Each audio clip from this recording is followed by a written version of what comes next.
ನಮಸ್ಕಾರ ವೀಕ್ಷಕರೇ, father Muller ಆಸ್ಪತ್ರೆ ಅರ್ಪಿಸುವ ಆರೋಗ್ಯ ದೀಪ ವಿಶೇಷ ಕಾರ್ಯಕ್ರಮಕ್ಕೆ ಸ್ವಾಗತ. ನಾನು ತಾರವರ್ಕಾಡಿ. ವೀಕ್ಷಕರೇ, ಇವತ್ತಿನ ಕಾರ್ಯಕ್ರಮದಲ್ಲಿ ನಾವು ಬೆನ್ನು ನೋವು ಹಾಗೆಯೇ ಸಿಯಾಟಿಕಾ ಈ ವಿಚಾರದ ಕುರಿತು ಸಾಕಷ್ಟು ಮಾಹಿತಿಯನ್ನು ಪಡೆಯಲಿಕ್ಕಿದ್ದೇವೆ. ಈ ಮಾಹಿತಿಯನ್ನು ಕೊಡೋದಕ್ಕೆ ನಮಗೆ ಫಾದರ್ ಮುಲ್ಲರ್ ಆಸ್ಪತ್ರೆಯ ಮೂಲಶಾಸ್ತ್ರ ವಿಭಾಗದ ಸೀನಿಯರ್ ರೆಸಿಡೆಂಟ್ ಆಗಿರುವಂತಹ ಡಾಕ್ಟರ್ ಸೌರಭ್ ಇದ್ದಾರೆ. ಬನ್ನಿ ಇವರನ್ನ ಕಾರ್ಯಕ್ರಮಕ್ಕೆ ಸ್ವಾಗತಿಸೋಣ. ಡಾಕ್ಟರ್, ಕಾರ್ಯಕ್ರಮಕ್ಕೆ ಸ್ವಾಗತ. ವೀಕ್ಷಕರೇ, ಇತ್ತೀಚಿನ ಜೀವನ ಶೈಲಿಯಿಂದಾಗಿ ಅನೇಕ ರೋಗಗಳು ಕೂಡ ಈ ಜೀವನ ಶೈಲಿಯ ಹಿಂದೆಯೇ ಹಿಂಬಾಲಿಸಿಕೊಂಡು ಬರುತ್ತೆ. ಇದರಲ್ಲಿ ಹೆಚ್ಚಾಗಿ ಕಾಡ್ತಾ ಇರುವಂತಹ ರೋಗ ಅಂದರೆ ಅದು ಬೆನ್ನು ನೋವು. ಹಾಗಿದ್ರೆ ಬೆನ್ನು ನೋವು ಅನ್ನೋದು ಸರಳ ರೋಗವಾ? ಇದಕ್ಕೆ ಪೇನ್ ಕಿಲ್ಲರ್ ಮಾತ್ರ ಸಾಕಾಗತ್ತಾ? ಇಲ್ಲಾಂದರೆ ಬೆನ್ನು ನೋವಿನಿಂದ ಅನೇಕ ಸಮಸ್ಯೆಗಳು ಕೂಡ ಎದುರಾಗತ್ತಾ? ಈ ಸಿಯಾಟಿಕಾ ಅಂದರೆ ಏನು? ಈ ವಿಚಾರದ ಕುರಿತು ಸಾಕಷ್ಟು ಮಾಹಿತಿಯನ್ನು ಪಡೆಯೋಣ. ಡಾಕ್ಟರ್, ಈ ಮೊದಲಾಗಿ ಬೆನ್ನು ನೋವು ಅನ್ನೋದು ಸಾಧಾರಣ ರೋಗವಾ? ಇದರಲ್ಲಿ ವಿಧಗಳು ಏನಾದರೂ ಇದೆಯಾ ಅಂತ? ಈಗ ನೋಡಿದರೆ ನೀವು ನಮ್ಮ ಸಾಮಾನ್ಯ ಜನರುಗಳಲ್ಲಿ ಹೇಗೆ ಶೀತ ಜ್ವರಗಳೆಲ್ಲ ಇರ್ತದೆ, ಎಲ್ಲರಿಗೂ ಕೂಡ ಬೆನ್ನು ನೋವು ಒಂದಿಲ್ಲ ಒಂದು ದಿನಗಳು ಬಂದಿರ್ತದೆ. ಅವರ ಲೈಫಲ್ಲಿ ಒಂದು ಟೈಮ್ ಆದರೂ ಅಟ್ಲೀಸ್ಟ್ ಅವರು ಬೆನ್ನು ನೋವನ್ನು ಆಲ್ರೆಡಿ ಅವರು ಅನುಭವಿಸಿರ್ತಾರೆ. ಬೆನ್ನು ನೋವು ಒಂದು ಸಾಮಾನ್ಯವದ ಕಾಯಿಲೆ ಆಗಿರ್ತದೆ. ಬಟ್ ತುಂಬ ಜನಗಳು ಇತ್ತೀಚಿನ ದಿನಗಳಲ್ಲಿ ಅದನ್ನು ನೆಗ್ಲೆಕ್ಟ್ ಮಾಡ್ತಿದ್ದಾರೆ. ಅವರವರ ಜೀವನ ಶೈಲಿ ಆಗಿರ್ಬೋದು, ಅವರ ಕೆಲಸ ಆಗಿರ್ಬೋದು, ಅವರು ಟ್ರಾವೆಲಿಂಗ್ ಟೈಮ್ ಆಗಿರ್ಬೋದು, ಅವರ ಬೇರೆ ಬೇರೆ ಕಾರಣಾಂತರಗಳಿಂದ ಅವರಿಗೆ ಇತ್ತೀಚಿನ ದಿನಗಳಲ್ಲಿ ತುಂಬ ಬೆನ್ನು ನೋವುಗಳು ಕಾಣಿಸ್ತಾ ಇದೆ. ಅದಕ್ಕೆ ಕಾರಣಗಳನ್ನು ನೋಡಬೇಕಾದ್ರೆ ನಾವು ಅದನ್ನು ಎರಡು ವಿಧಗಳಲ್ಲಿ ನಾವು ಅದನ್ನು ಡಿವೈಡ್ ಮಾಡ್ಬೋದು. ಒಂದು ಅವರ ಏಜ್ ಪ್ರಕಾರ ಹೋದರೆ, ಒಂದು ಚಿಕ್ಕ ವಯಸ್ಸಿನಿಂದ ಹುಟ್ಟುವಿನಿಂದ 10 ವರ್ಷದವರೆಗೆ ಹೋದರೆ, ಮತ್ತು 10 ವರ್ಷದಿಂದ 30 ವರ್ಷದವರೆಗೆ ಹೋದರೆ, ಆದಮೇಲೆ ಮಿಡ್ಲ್ ಏಜ್ ಅಂತ ನಾವು ಏನಂತ ಕರಿತೇವೆ, ಮತ್ತು ಓಲ್ಡ್ ಏಜಸಲ್ಲಿ ಏನಂತ ಕರಿತೇವೆ. ಯೂಶ್ವಲಿ ಫಸ್ಟ್ ಬೆಳೆದಾದ ಮೇಲೆ ಫಸ್ಟ್ ಒಂದು 5 ರಿಂದ 6 ವರ್ಷದ ಮಗುವವರಿಗೆ ಯೂಶ್ವಲಿ ಬೆನ್ನು ನೋವು ಅಂತ ನಾವು ಯಾವತ್ತೂ ನೋಡಿರೋದಿಲ್ಲ. ಅದಾದ ಮೇಲೆ ಶಾಲೆಗೆ ಹೋಗುವ ಮಕ್ಕಳು, ಇಲ್ಲಾಂದರೆ ಆಟ ಆಡುವಂತಹ ಮಕ್ಕಳಲ್ಲಿ ಯೂಶ್ವಲಿ ಅವರ ಪೋಶ್ಚರ್ ಅಂತ ನಾವು ಏನಂತೇವೆ, ಕೂತ್ಕೊಳ್ಳುವ ಭಂಗಿ, ಇಲ್ಲಾಂದರೆ ನಾವು ಅವರು ಕೂತ್ಕೊಂಡು ಊಟ ಮಾಡುವಂತಹ ಭಂಗಿ, ಇಲ್ಲಾಂದರೆ ಓದುವಂತಹ ಭಂಗಿ, ಇದರಲ್ಲೆಲ್ಲ ನಾವು ಅದರ ಪೋಶ್ಚರ್ ಇಂಬ್ಯಾಲೆನ್ಸನ್ನು ನೋಡಿದಾಗ ಅವರ ಮಾಂಸಖಂಡಗಳು ಏನಿರ್ತದೆ ಬೆನ್ನಿನ, ನಾವು ಸ್ಪೈನಲ್ ಮಸಲ್ಸ್ ಅಂತ ಹೇಳಿ, ಸ್ಪೈನಲ್ ಮಸ್ಕ್ಯುಲೇಚರ್ ಅಂತ ಏನಂತ ಕರಿತೇವೆ ಅದನ್ನು, ಅದೆಲ್ಲ ತುಂಬ ವೀಕ್ ಆಗಿರ್ತದೆ. ಅವರ ಪೋಶ್ಚರ್ ಸರಿ ಇಲ್ಲದೇ ಇದ್ದ ಕಾರಣದಿಂದಾಗಿ ಅವರ ಮಾಂಸಖಂಡಗಳು ತುಂಬ ಬೆಳವಣಿಗೆ ಆಗಿರುವುದಿಲ್ಲ. ಬೆಳವಣಿಗೆ ಆಗದೇ ಇದ್ದ ಕಾರಣದಿಂದಾಗಿ ಅವರ ಕುತ್ಕೊಳ್ಳುವ ಭಂಗಿಯಲ್ಲಿ ಅವರ ಲೋಡ್ ಮೂಳೆಗಳ ಮೇಲೆ ಡೈರೆಕ್ಟಾಗಿ ಪರಿಣಾಮ ಬೀಳ್ತದೆ. ಅದರಿಂದ ಏನಾಗ್ತದೆ, ನೋವನ್ನು ಡೈರೆಕ್ಟಾಗಿ ಮಾಂಸಖಂಡಗಳನ್ನು ಒತ್ತಡವನ್ನು ತಗೊಳ್ಳದೆ ಸೀದಾ ಮೂಳೆಗಳಿಗೆ ಹೋಗಿ ಸ್ಪೈನಲ್ ಕಾರ್ಡ್ಗಳ ಮೇಲೆ ಒತ್ತಡ ಬೀಳ್ತದೆ. ಇದು ಪ್ರಮುಖ ಕಾರಣ ನಾವು ಮಕ್ಕಳಲ್ಲಿ ನೋಡುವಂಥದ್ದು ಪೋಶ್ಚರಲ್ ಇಂಬ್ಯಾಲೆನ್ಸ್. ಇದು ಮುಖ್ಯ ಕಾರಣ ನಮ್ಮ ಚಿಕ್ಕ ಮಕ್ಕಳಲ್ಲಿ ಬೆನ್ನು ನೋವು ಕಾಣಿಸಿಕೊಳ್ಳುವಂಥದ್ದು. ಇನ್ನೊಂದು, ಇತ್ತೀಚಿನ ದಿನಗಳಲ್ಲಿ ಏನಾಗಿದೆ, ಹೊರಗಡೆ ಆಟೋಟ ಎಲ್ಲ ಕಮ್ಮಿಯಾಗಿ, ಎಲ್ಲ ಇಂಡೋರ್ ಗೇಮ್ಸ್ಗಳು ಜಾಸ್ತಿಯಾಗಿ, ಮೊಬೈಲ್ ಗೇಮ್ಸ್ಗಳು ಜಾಸ್ತಿಯಾಗಿ, ಫಿಸಿಕಲ್ ಆ್ಯಕ್ಟಿವಿಟೀಸ್ ಅನ್ನುವಂಥದ್ದು ತುಂಬ ಕಮ್ಮಿಯಾಗಿದೆ. ಫಿಸಿಕಲ್ ಆ್ಯಕ್ಟಿವಿಟೀಸ್ ಅನ್ನುವಂಥದ್ದು ತುಂಬ ಕಮ್ಮಿಯಾಗಿ ನಮ್ಮ ಬಾಡಿಯ ಟೋಟಲ್ ಮಸ್ಕ್ಯುಲೋಸ್ಕೆಲಿಟಲ್ ಅಂತ ನಾವು ಏನಂತೀವಿ, ಅದರ ಶಕ್ತಿ ತುಂಬ ಕಡಿಮೆಯಾಗಿದೆ. ಅವರ ಶಕ್ತಿ ಜಾಸ್ತಿ ಇರುವಂಥದ್ದು ಈಗ ಕಣ್ಣಿಗೆ, ಕೈಯಲ್ಲಿರುವಂಥ ಮೊಬೈಲ್ಗಳಿಗೆ ಮಾತ್ರ ಆಗಿರುವಂಥದ್ದೇ ಬಿಟ್ಟು ಬೇರೆ ಯಾವ ಹೊರಗಿನ ಆಟೋಟವನ್ನು ಈಗಿನ ಮಕ್ಕಳು ಯಾವುದನ್ನು ಆಟ ಆಡುವುದನ್ನು ನಾವು ತುಂಬ ಕಮ್ಮಿ ನೋಡುವಂಥದ್ದು. ಇದು ಎರಡನೇ ಕಾರಣ ಆಗಿದೆ. ಈ ಮೂರನೇ ಕಾರಣ ಏನು ಅಂತ ಹೇಳಿದರೆ, ಈಗ ಅಡಾಲಸೆಂಟ್ ಏಜ್ ಗ್ರೂಪ್ ಅಂತೀವಿ ನಾವು, 20ನೇ ವಯಸ್ಸಿನಿಂದ 40ನೇ ವಯಸ್ಸಿನವರೆಗೆ ಈಗ ಹೊರಗೆ ಹೋಗಿ ಕೆಲಸ ಮಾಡುವವರು, ಎಸ್ಪೆಷಲಿ ಸಾಫ್ಟ್ವೇರ್ ಇಂಜಿನಿಯರ್ಸ್ಗಳು, ಇಲ್ಲಾಂದರೆ ಡ್ರೈವರ್ಸ್ಗಳು, ತುಂಬ ಜನಗಳು ತುಂಬ ಲಾಂಗ್ ಟೈಮ್ ಸಿಟ್ಟಿಂಗ್, ಕೂತ್ಕೊಳ್ಳುವಂತಹ ಭಂಗಿಯಲ್ಲಿ ಅವರ ಕೆಲಸಗಳನ್ನು ಮಾಡ್ತಾ ಇರ್ತಾರೆ. ಇದು ಮೂರನೇ ಮುಖ್ಯ ಕಾರಣ ಆಗಿರ್ತದೆ. 60% ಅಷ್ಟು ಪಾಪ್ಯುಲೇಷನ್ ನಮ್ಮ ಈಗ ಜಗತ್ತಿನಲ್ಲಿರುವಂತಹ ಈ 20 ರಿಂದ 40 ವಯಸ್ಸಿನವರು, ಅವರ ಬೆನ್ನು ನೋವಿಗೆ ಕಾರಣ ಪ್ರಮುಖವಾದದ್ದು ಅವರ ಕೆಲಸ, ಅವರು ಕೂತ್ಕೊಂಡು ಮಾಡುವಂತಹ ಕೆಲಸ, ಅವರ ಭಂಗಿ, ಇದು ಮೇನ್ ಕಾರಣ ಆಗಿರ್ತದೆ. ಇದು ನಮ್ಮ ಮೂರನೇ ಕಾರಣ ಆಗಿರ್ತದೆ. ನಾಲ್ಕನೇ ಕಾರಣ ನಾವು ಏನು ಯೂಶ್ವಲಿ ನೋಡ್ತೇವೆ ನಮ್ಮ ಕ್ಲಿನಿಕಲ್ OPDsಗಳಲ್ಲಿ, ಓಲ್ಡ್ ಏಜಸ್, ತುಂಬ ವಯಸ್ಸಾಗಿ ಬರುವಂಥವರು ಬೆನ್ನು ನೋವು ಅಂತ ಹೇಳ್ತಾರೆ. ಅವರಲ್ಲಿ ಆಗುವಂಥದ್ದು ಏನು ಹೇಳ್ತೇವೆ ನಾವು ಅಂತ ಹೇಳ್ತೇವೆ ಅಂದರೆ ಸ್ಪಾಂಡೈಲೋಸಿಸ್ ಅಲ್ಲ, ಸ್ಪಾಂಡಿಲೈಟಿಸ್ ಅಂತ ಜನರಲ್ ಟರ್ಮ್ಸಲ್ಲಿ ಹೇಳ್ತಾರೆ.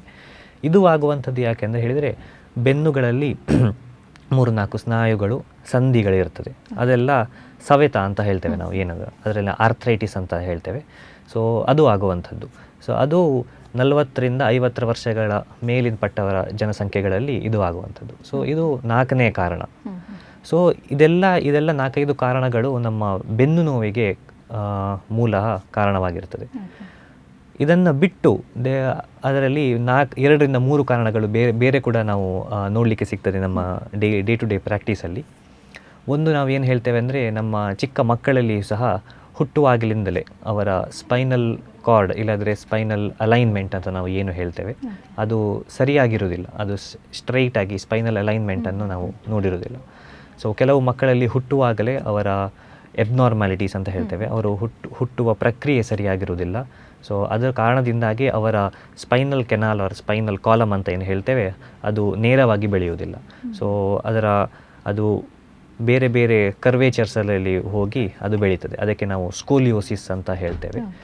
ಸೊ ಇದು ಒಂದು ಪ್ರಮುಖ ಕಾರಣವಾಗಿರ್ತದೆ ಮಕ್ಕಳಲ್ಲಿ, ಇಲ್ಲಾದರೆ 10ರಿಂದ 20ನೇ ವಯಸ್ಸಿನಲ್ಲಿ ಆಗುವಂತಹ ಬೆನ್ನು ನೋವಿಗೆ. ಬೇರೆ ಕಾರಣಗಳು ಏನು ಅಂತ ಹೇಳಿದರೆ, ನಾವು ವೇಗ್ ಮಿಡ್ ಆಕ್ಸಿಯಲ್ ಪೇನ್ ಅಂತ ಏನು ಹೇಳ್ತೇವೆ.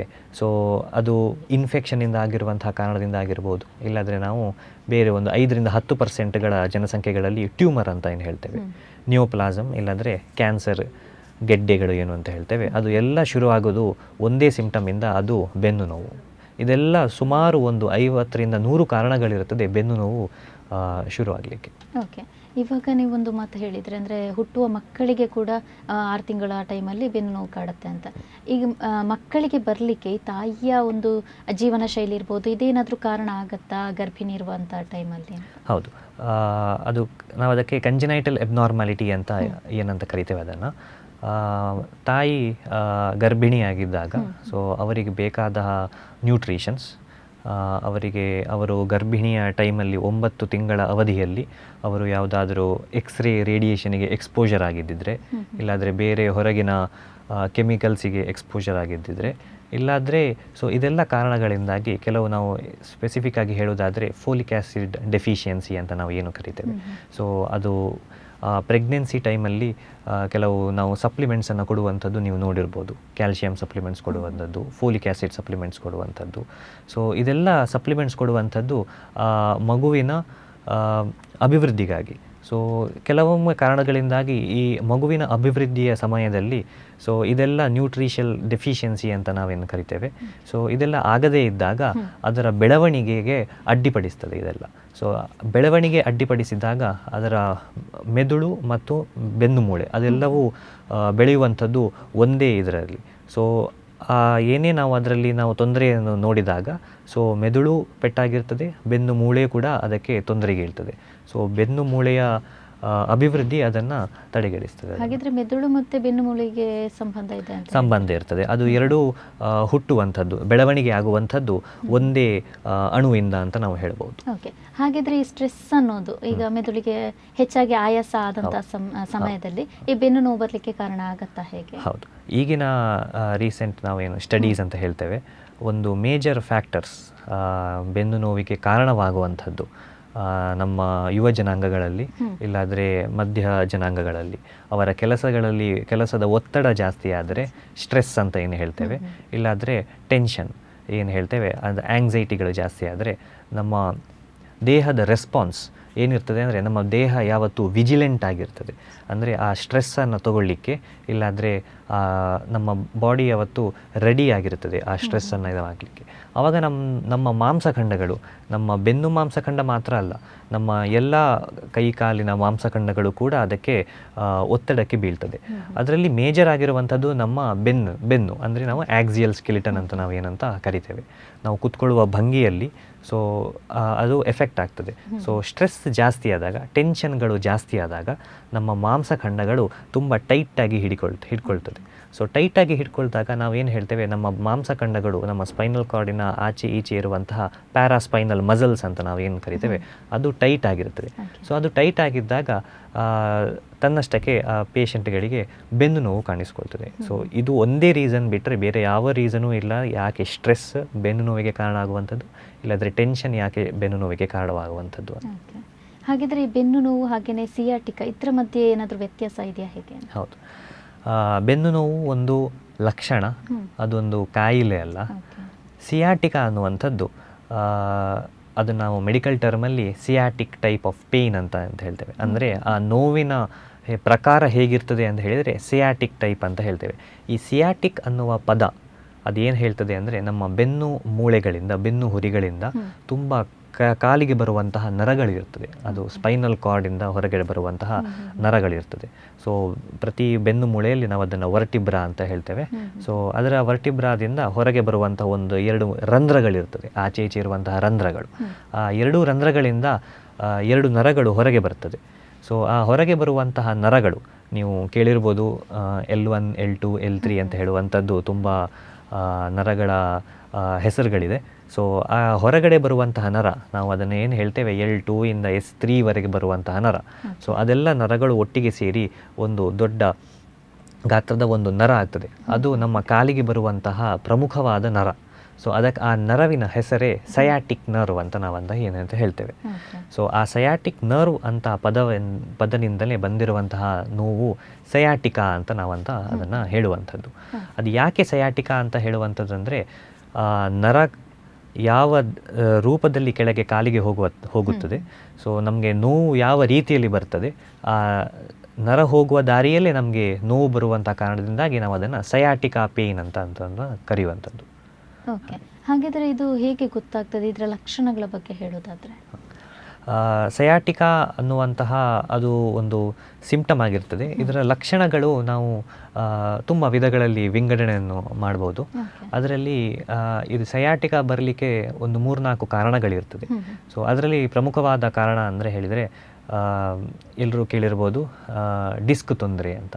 ನಾವು ಅದನ್ನು ಏನು ಹೇಳ್ತೇವೆ, ಇಂಟರ್ವರ್ಟಿಬ್ರಲ್ ಡಿಸ್ಕ್ ಪ್ರೊಲ್ಯಾಪ್ಸ್ ಅಂತ ಹೇಳ್ತೇವೆ.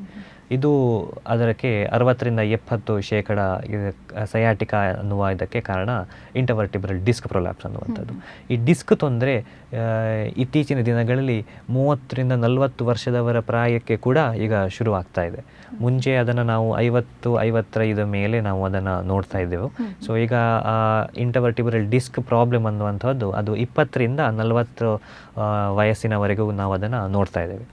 ಸೊ ಈ ಡಿಸ್ಕ್ ಯಾಕೆ ತೊಂದರೆ ಕೊಡ್ತದೆ, ಅದು ಯಾಕೆ ನಮಗೆ ಸಯಾಟಿಕಾ ಥರ ಸಿಂಪ್ಟಮ್ಸ್ ಕೊಡ್ತದೆ ಅಂತ ಹೇಳಿದರೆ, ನಾವು ಆಗಲೇ ನಾನು ಹೇಳಿರುವ ಹಾಗೆ ನಾವು ಕೂತ್ಕೊಂಡಿರುವ ಭಂಗಿ ಮತ್ತು ನಮ್ಮ ಬೆನ್ನು ಮೂಳೆಯ ಮಾಂಸಖಂಡಗಳು, ಆ ಬೆನ್ನು ಮೂಳೆಯ ಮಾಂಸಖಂಡಗಳು ಗಟ್ಟಿ ಇಲ್ಲದೆ ಇರುವ ಕಾರಣದಿಂದಾಗಿ, ಮತ್ತು ನಾವು ಮಾಡುವಂತಹ ಕೆಲಸಗಳಲ್ಲಿ, ದಿನನಿತ್ಯದ ಕೆಲಸಗಳಲ್ಲಿ ತುಂಬ ಹೊತ್ತು ಪ್ರೊಲಾಂಗ್ ಸಿಟ್ಟಿಂಗ್ ಅಂತಲೇ ಹೇಳ್ತೇವೆ, ನಾವು 3-4 ಗಂಟೆಗಳ ಕಾಲ ಕೂತ್ಕೊಂಡೇ ಇರುವ ಕಾರಣದಿಂದಾಗಿ, ಇಲ್ಲಾದರೆ ಈ ಎಸ್ಪೆಷಲಿ ಡ್ರೈವರ್ಸ್ಗಳು ಲಾಂಗ್ ಡ್ರೈವಿಂಗ್ ಹೋದಾಗ ತುಂಬ ದೂರ ಒಂದು 6-8 ಗಂಟೆಗಳ ಕಾಲ ವಾಹನವನ್ನು ಚಲಾಯಿಸುತ್ತಿರುವಾಗ, ಸೊ ಅವರು ಕೂತ್ಕೊಂಡೇ ಬ್ರೇಕ್ ತಗೊಳ್ಳದೇ ಇದ್ದಾಗ ನಮ್ಮ ಸ್ಪೈನಲ್ ಕಾರ್ಡ್ ಏನಂತ ಹೇಳ್ತೇವೆ ಅದಕ್ಕೆ ಲೋಡ್ ಜಾಸ್ತಿ ಬಿದ್ದಾಗ ಈ ಡಿಸ್ಕ್ ಅನ್ನುವ ಒಂದು ಅಂಶ ಇರ್ತದೆ, ಅದು ಒಳ್ಳೆ ಜೆಲ್ಲಿ ಟೈಪ್ ಅಂತ ಹೇಳ್ತೇವೆ ನಾವು. ಸೊ ಇದು ಇಟ್ಸ್ ಅ ಪ್ರೊಟೆಕ್ಟಿವ್ ಮೆಕ್ಯಾನಿಸಮ್ ಅಂತ ನಾವು ಏನು ಹೇಳ್ಬೋದು. ಸೊ ನಮಗೆ ಲೋಡ್ ಬೆನ್ನು ಮೂಳೆಗೆ ಬಿದ್ದಾಗ ಈ ಡಿಸ್ಕ್ ಅನ್ನುವ ಅಂಶವನ್ನು ಅದನ್ನೆಲ್ಲ ಅಬ್ಸಾರ್ಬ್ ಮಾಡಿಕೊಳ್ತದೆ.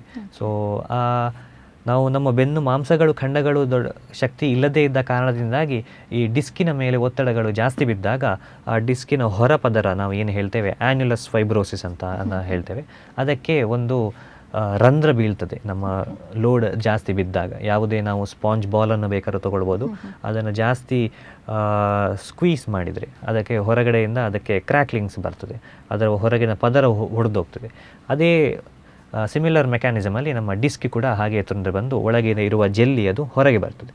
ಹೊರಗೆ ಬಂದಾಗ ಅದರಲ್ಲಿ ನಮ್ಮ ಸ್ಪೈನಲ್ ಕಾರ್ಡಿನ ಹೊರಗೆ ರಂಧ್ರಗಳು ಬರುವಾಗ ನರಗಳಿರ್ತದೆ, ಆ ಜೆಲ್ಲಿ ಹೊರಗಡೆ ನರಕ್ಕೆ ಬಂದು ಒತ್ತಿಕೊಳ್ತದೆ.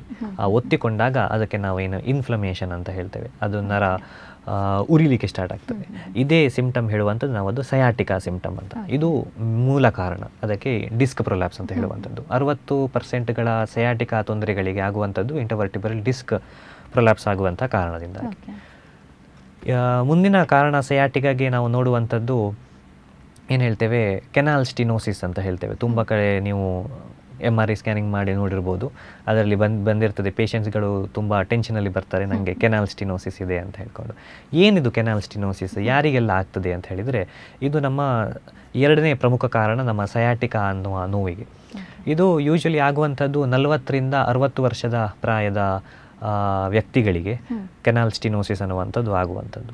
ನಮ್ಮ ಸ್ಪೈನಲ್ ಕೆನಾಲ್ ಅಂತ ನಾವು ಏನು ಹೇಳ್ತೇವೆ, ನಮ್ಮ ವರ್ಟಿಬ್ರಾ ಮೂಳೆಗಳಿರ್ತದೆ, ಮೂಳೆಗಳ ಮಧ್ಯದಲ್ಲಿ ನಮ್ಮ ಸ್ಪೈನಲ್ ಕಾರ್ಡ್ ಅನ್ನುವಂಥದ್ದು ಮೆದುಳು ಬಳ್ಳಿ ಅಂತ ನಾವು ಏನು ಕರಿತೇವೆ, ಅದು ಮೆದುಳಿನಿಂದ ಕೆಳಗೆ ಬೆನ್ನಿನ ಕೆಳಗೆವರೆಗೆ ಅದು ಬರ್ತದೆ. ಸೊ ಆ ಕೆನಾಲ್ನ ಒಳಗೆ ಇರುವಂಥದ್ದೇ ಸ್ಪೈನಲ್ ಕಾರ್ಡ್ ಅನ್ನುವಂಥದ್ದು. ಆ ಸ್ಪೈನಲ್ ಕಾರ್ಡ್ಗೆ ಅಕ್ಕಪಕ್ಕದಲ್ಲಿ ನಾವು ಏನು ಕುಷನಿಂಗ್ ಎಫೆಕ್ಟ್ ಅಂತ ಹೇಳ್ತೇವೆ, ನಾವು ಕೂತ್ಕೊಳ್ಳುವ ಕುರ್ಚಿಯಲ್ಲಿ ಕೂಡ ನಮಗೆ ಕುಷನಿಂಗ್ ಎಫೆಕ್ಟ್ ಬೇಕಾಗ್ತದೆ, ಇಲ್ಲಾದರೆ ನಮಗೆ ಬೇಗ ಕಾಲು ನೋವು, ಬೆನ್ನು ನೋವು ಎಲ್ಲ ಬರ್ತದೆ.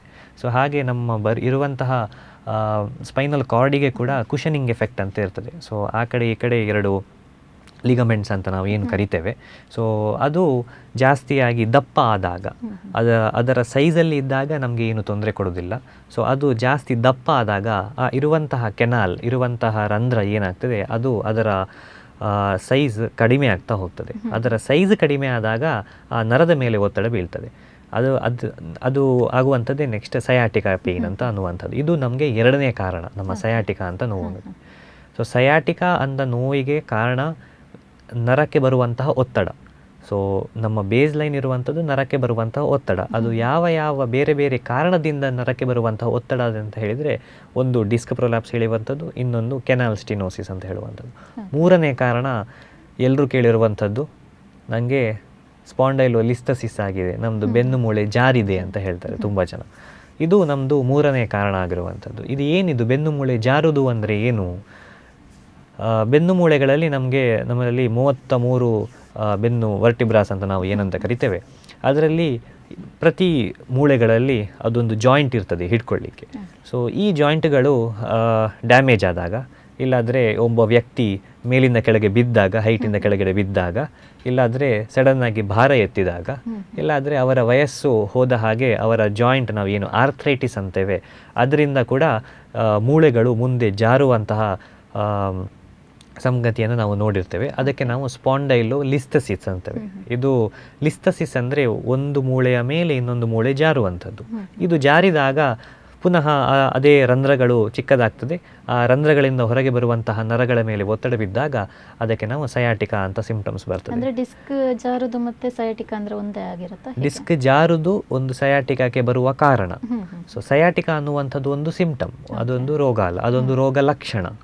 ಸೊ ಇಂಟರ್ವರ್ಟಿಬ್ರಲ್ ಡಿಸ್ಕ್ ಪ್ರೊಲ್ಯಾಪ್ಸ್ ಅನ್ನುವಂಥದ್ದು ಸಯಾಟಿಕಾಕ್ಕೆ ಬರುವಂಥದ್ದು ಮೇನ್ ಕಾರಣ ಆಗಿರುತ್ತದೆ. ಅದು ಎರಡು ಸೇಮ್ ಅಲ್ಲ.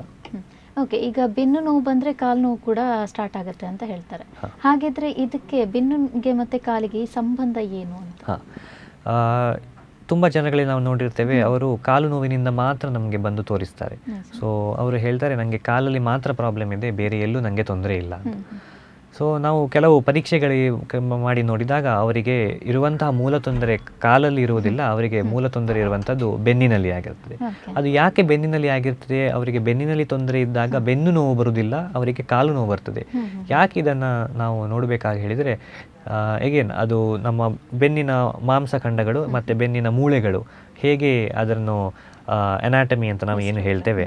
ಸೊ ಬೆನ್ನು ಮೂಳೆಗಳಲ್ಲಿ 3-4 ಬೆನ್ನು ಮೂಳೆಗಳು ಒಟ್ಟಿಗೆ ಸೇರಿದಾಗ ಅದರಿಂದ ಹೊರಗೆ ಬರುವಂಥ ನರಗಳು ಆ ಬೆನ್ನಿನ ಮೂಳೆಗಳ ಮಧ್ಯದಿಂದ ಹೊರಗೆ ಬರುವಂಥದ್ದು.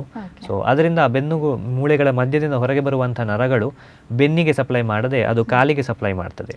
ಕಾಲಿಗೆ ಮಾಂಸಖಂಡಗಳಲ್ಲಿರುವಂತಹ ಮಾಂಸಖಂಡಕ್ಕೆ ಅದನ್ನು ಆ ನರಗಳು ಬಂದು ಸಪ್ಲೈ ಮಾಡ್ತದೆ.